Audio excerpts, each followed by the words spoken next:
Chapter 5.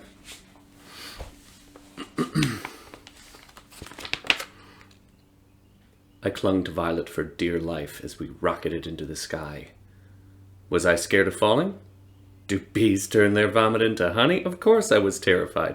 That's to be expected when soaring through the sky on the back of a winged serpent. What I didn't expect was how awful the clouds were. It turns out that those big, beautiful, puffy clouds that look like pillows are actually horrible freezing killers. The first time you pass through one, you go, "Wow, that was fun!"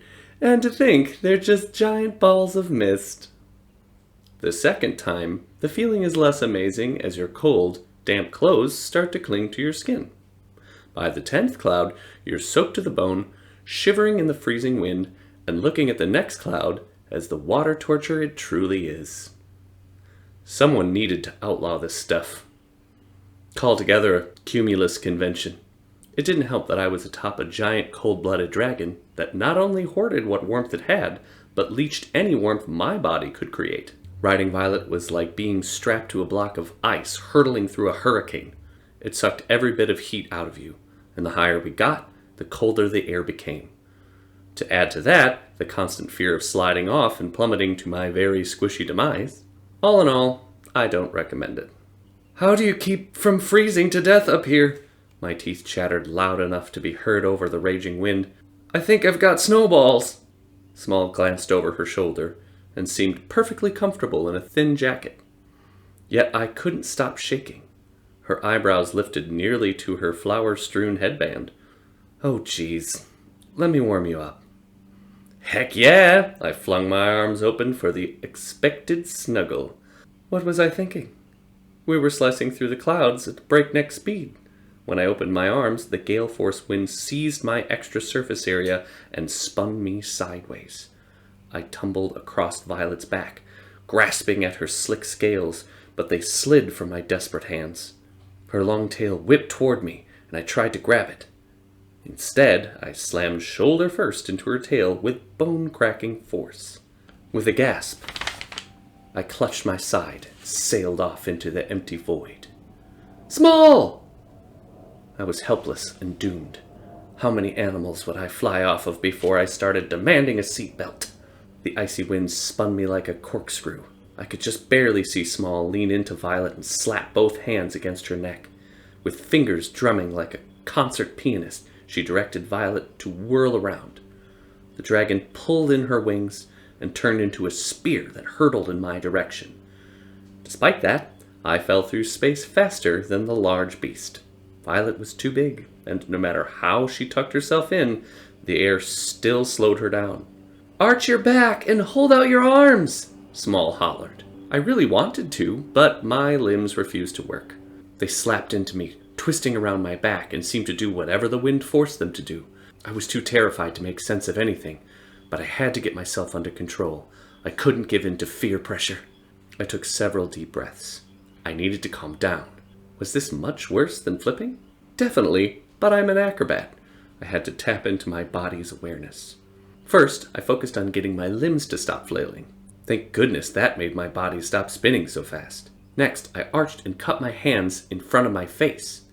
I was just trying to shield my face, but it worked. I was sailing smoothly. Small cheered. I was a long way from safe, though. Directly behind me stretched a massive, dark, freezing cloud that crackled with lightning. Man, I hate those things. What if they lost me in the cloud? How long did I have before I smashed into the earth? Would the lightning kill me first? And perhaps more importantly, what if I wet myself? Could I blame it on the mist? Small leaped right off Violet's back. She pulled in her arms and shot ahead in a blur. The seconds ticked by, and each beat of my heart was a hammer blow in my chest. Probably only took a handful of seconds, but it felt like an eternity before she zoomed in close, opened her body flat, and sailed right into me. We crashed in a tangle of limbs and disappeared into the cloud. "I've got you!" I couldn't see a thing, though I could feel Small's hands shove my body back into position. All the while, she whistled loudly. Within moments, we were facing each other, our bodies pressed flat by the wind as we held hands. Energy crackled in the air and arched across our fingers. Now that was some hand-holding no other girl could hope to top. We burst through the bottom of the cloud to see dark, solid ground horrifyingly close. Small kept whistling, and Violet plowed through the air behind us, the gray cloud briefly clinging to her scales, leaving a dark, wispy trail. She twitched her long body to a line beside us, and Small shot out a delicate hand to snatch a spine on Violet's back. I could hear her grunt as she yanked us both onto the ridge. She flattened herself against the beast's back, and I followed her every move. Violet immediately slapped her wings open, but it was too late. We were going to crash. Beneath me, every muscle, sinew, and fiber bunched. Violet tried her hardest to bank, but it wasn't enough. Rock chunks spat into our faces as Violet's massive force skidded across the mountain's peak. Small bounced, scrambled on the scales, and slid off. Her eyes were so wide I could see her whites, even in the darkness. She screamed, "Medium!" My legs were wrapped crisscross around a spike. I prayed my trapeze training would pay off, and I let myself slide into the side, so I hung from my knees upside down, and I wasn't a moment too late.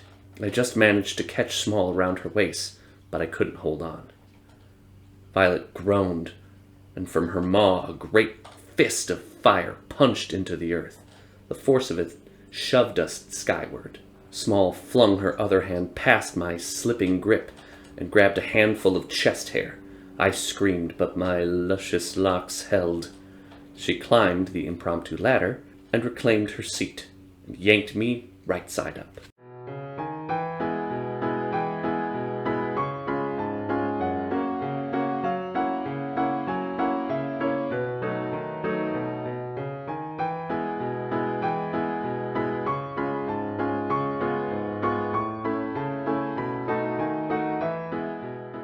As we stabilized back onto our path, adrenaline rushed out of me, and I sagged down against the scales. Holding myself vertical seemed an impossible task.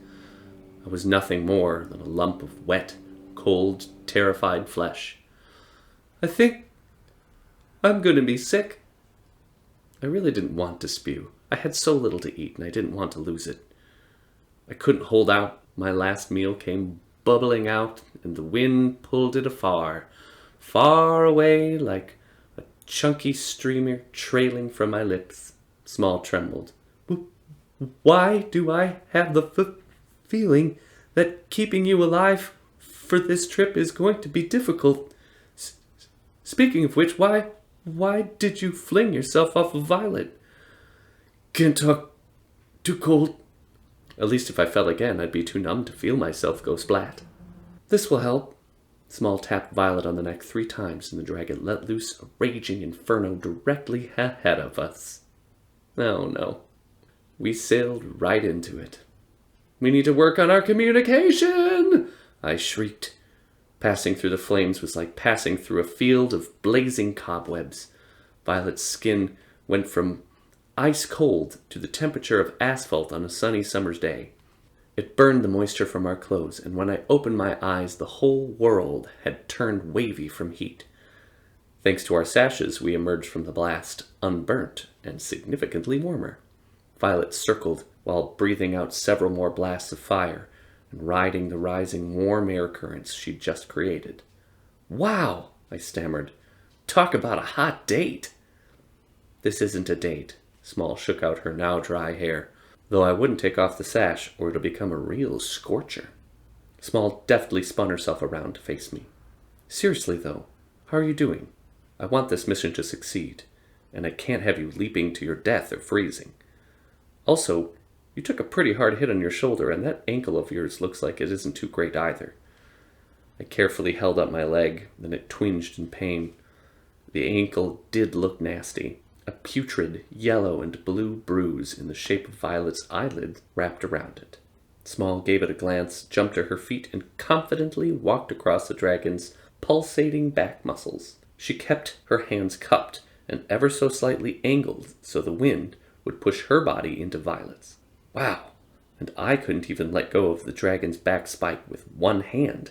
Small pulled out a bundle of leather that had Mishwinkles embossed in large letters across the front, with veterinary pack in small letters below that. She spread some strange purple ointment from the package onto my ankle and then turned to my shoulder. The paste felt slimy, but the pain quickly subsided. "What is that?" I stammered. Small flipped the container of ointment into her pack.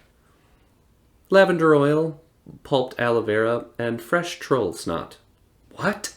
I gasped. "And you put snot on my injury?" "Fresh troll snot." Small slid back into the spike, this time facing me. It briefly gives you some of their regenerative abilities, though it goes bad quickly. The old stuff would make your leg crust over and fall off. You're lucky Violet didn't hurt you worse than this. I forced myself not to stare at the weird goo. Protecting you, even if it was for nothing, was worth the risk. Small gave me a sideways glance, as though I might be more than a little crazy and she wanted to stay back in case it was contagious. "Why do you need to find the dwarf so bad anyway? Was it something embarrassing?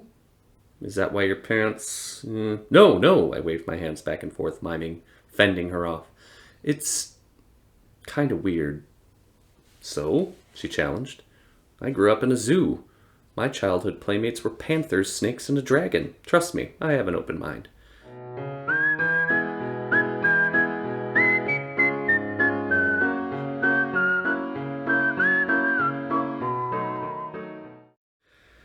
"Okay, I'm trying to save a baby." "A baby?" she asked. "Yeah, my little sister." Saying it out loud hurt. That darn little poo monster was annoying, but I had missed her a lot. She was stolen and replaced with a changeling. I need to get to the dwarves to make me a magic sword so I can cut an opening into the land of fairies. Then I hope to...